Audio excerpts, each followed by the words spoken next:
consisted of 5 people from within the community, and they were selected by people in the community, not by me necessarily. And as a result of that, when I met Louella, I said to her,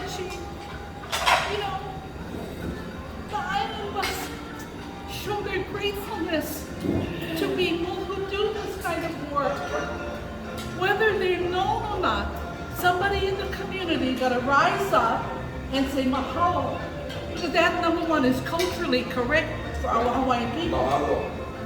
And I said, and this was about a couple, 3 years ago, I mentioned that to Dutch, and then I met Calais. Well, I met Louella through Dutchie, and I thought, who is this lovely lady? She kind of rough around the edges sometimes the way she talk or respond, but she's very gracious and she's a prayer warrior. And I said, the island must do that. And I thought, who the heck would listen to me? I don't know anybody here. That she's the only person that I know that I claim fame to this island, even though my tutu lady is a Manoa from this island, from the Aleko, somewhere over there. And she married my grandpa, John Akapuli from Kauai. Anyway, so I'm very grateful that this is, I believe, the seed has been planted to start the living treasure.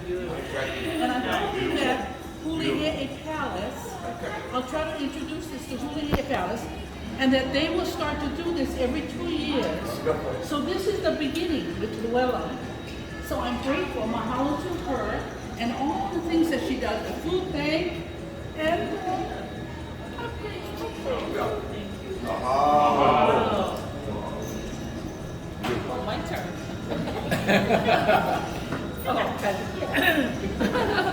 Well, I met Louella quite a bit, long time ago. Yeah, Salad Master. I think maybe even before Salad Master, just acquaintance kind, and she's always been very nice and like you said, gracious, and she would, every time I would see her around town, she'd always stop me and say, how's your son? You always ask me about Jackson. And I have a son that has a disability, and she'd always ask about him and always ask to pray for him. And I appreciate that, and so much love. And then years later, having lunch, Calais lunch at the church, talking to Dad over here, and we find out we're cousins. So He's a lover. yeah. So, cousin, I love you. I love you too, Jessie.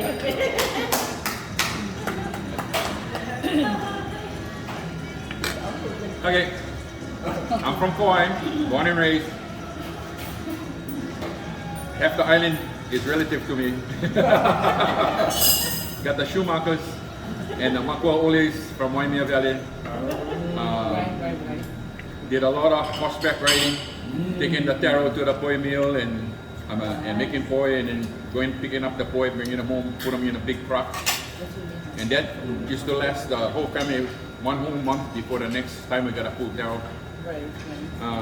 Did a lot of hunting up in the Waimea Mountains. What else? Kamehameha School. Yeah. Oh, she went to Kwajalein. She graduated from Kwajalein High School on the island of Kwajalein. Because he was working there. Oh yeah. We lived on Kwajalein for 8 years, and then I took them all over the islands. We all went down to Panape. Stayed there a couple of weeks in Panape, and I've been to almost every island in the Pacific except Tahiti. I never go to Tahiti. Samoa, I got drunk on Samoa. I got New Zealand, almost got married in New Zealand. went down to the Antarctica. Was down in the Antarctica. Flew over the island of Pitcairn. Oh yeah. And we dropped supplies to the natives on Pitcairn. You know, they were the relatives of the ship, the mutiny. Yeah. And they sank the ship so that nobody could escape the island. So when you don't remember when you was talking to Auntie Louella and said, "Oh, we're cousins." You remember the book? The book you saw the Yeah, he brought his genealogy. yeah, your genealogy book and had levels in there. Yeah. Yeah. Yeah. Okay. So if it wasn't for that, remembering the book and flipping through the book, we wouldn't know that you wouldn't have said. You had one shirt. Somebody had a shirt that said Love. Yeah, my niece Louella had Yeah. a shirt at Yeah. our church. We were having lunch, and he said, "So who's the lover?" And she said, "Me, I am, and she is," pointing to me. He says, "Oh, I went to school and come in there with twin lovers, the twin boys."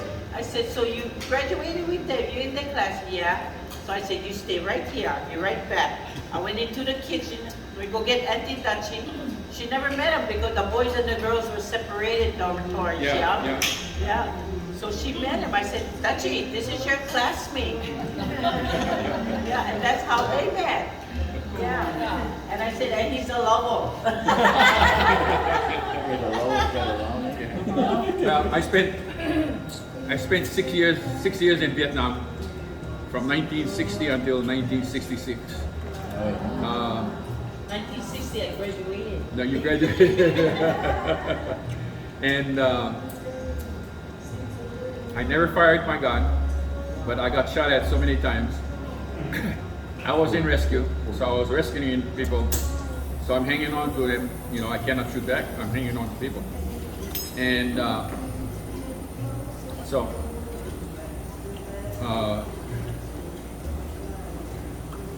there's one time, I gotta tell you guys this one. Where I almost got shot. I was so scared. I was stationed in Da Nang, and we just came back from a mission. And I told the rest of my crew, "Hey, I'm going downtown and have a few. Anybody want to go with me?" They said, "Nah, they're too tired." So I took a shower, got dressed, and I dressed like one Vietnamese, I dressed like a Vietnamese. And I went to town. As long as I don't open my mouth, Safe. yeah, I'm safe. So I had dinner, and then I was in the mood. So I jumped in a cyclo. I said, "Take me to some girls," So he's pedaling through town, and I'm drunk. I'm looking through my drunken eyes, follow me through the streets. Finally, we get to the country road. We're going down on country road, and we get to this house. He points down to the house. I says, "Okay, wait for me." I go in the house, and there's a big parlor, big round table in the middle. There's 3 guys in black pajamas with their guns. I said, "Oh shit, Viet Cong, I'm dead. I just keep my mouth shut. I walked right by them, went into the back room, had a couple of wahinis back there. Wham bam, thank you, man. Got out with a big smile on my face. They all looked up at me. They all smiled at me, and I went out, jumped in the cab, told them, take me back to town." But that was the closest I ever got to being shot. Thank you for sharing.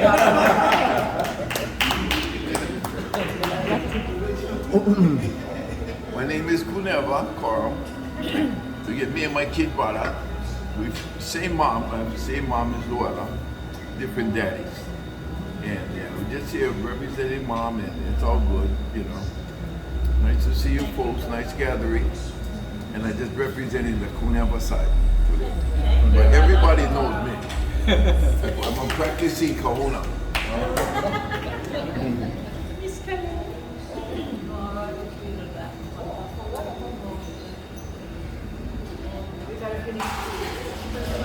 How's that for timing, Moses? That's a good timing. Hello, Kako. My name is Moses Okere Crab, and I'm related to Auntie Louella through her husband, Heine Gramberg. The Grambergs and the Crabs are related to the Oaks and above all other things. When I first moved here to Kilo in 1988-89, I was at the Kilka Wine Language Immersion Program. I made a relationship with Pastor Damon Apaka and his wife Elena, who is Uncle Heine's daughter. That's right. and that's Auntie Lou's stepdaughter, but we became very close, and I didn't realize that. And my short story, Mo'olelo, to tell everyone is that when Uncle was in his last years with cancer, I was asked by Uncle Dickie to return a low picker from Auntie Dutchie that I had borrowed to go pick ulu, I think I was picking. But I asked Auntie if I could use the picker because Uncle Dickie was staying up at the house with Adade. That's the brother, not I'm sorry, with the brother.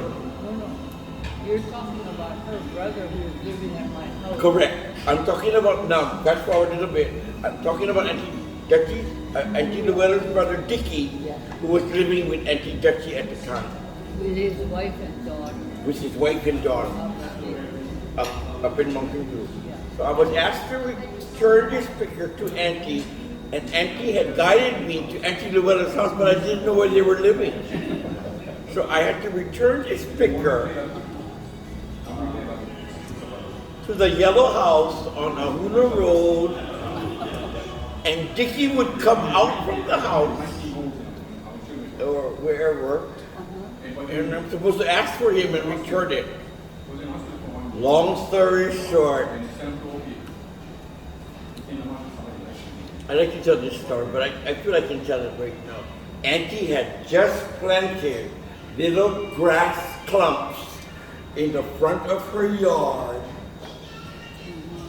and it must have rained the night before, and I drove up with my SUV onto the grass, and all I heard from the inside of the house was, "Who the hell is that on top of the house?" I went there. I don't know where am I didn't. Who is that? And all I heard from the inside of the house, I did my first time I'm going to actually do an Uncle Heine's house. And I did not know that Uncle knew the name Crab. Who is that? Who is that outside? Who is that outside there? Moses. Crab, the last name. I keep going to pick up the I'm looking for Uncle Dickie. Where you get that? Louella. Who's that? Moses Crab. Don't talk to the boy like that. Uncle Heine had heard the name Moses Crab. Don't talk to the boy like that. Don't talk to the boy like that. That's my ohana. The feeling I got. Anyway, I made amends. I returned to Christopher's stick, and I got out of that house so fast. Is my Mo'olelo. I love you very much. Thank you for picking me up whenever I need to. And thank you for, she got an angel. She got an angel. Because of that white car. That white car can pick me up. Did Moses the grasping girl? I do want to make mention about my Uncle Heine. Never met him personally. He was on his last month and missed the funeral and everything, contact. Didn't know. I'm good at extended family here in Hilo. The Hopes, the Grambergs. But I called Auntie Louella a year later. I don't know if you remember. I called you a year later. I was living at Basil Tower. And I said, Auntie, I made a lake for his urn. And I told Auntie, I need to do this. That's when I was just beginning my journey and my walk. And I was touched that she said, you come. It's the 1 year anniversary of Uncle's urn is still in the house. Uncle's urn not in the house.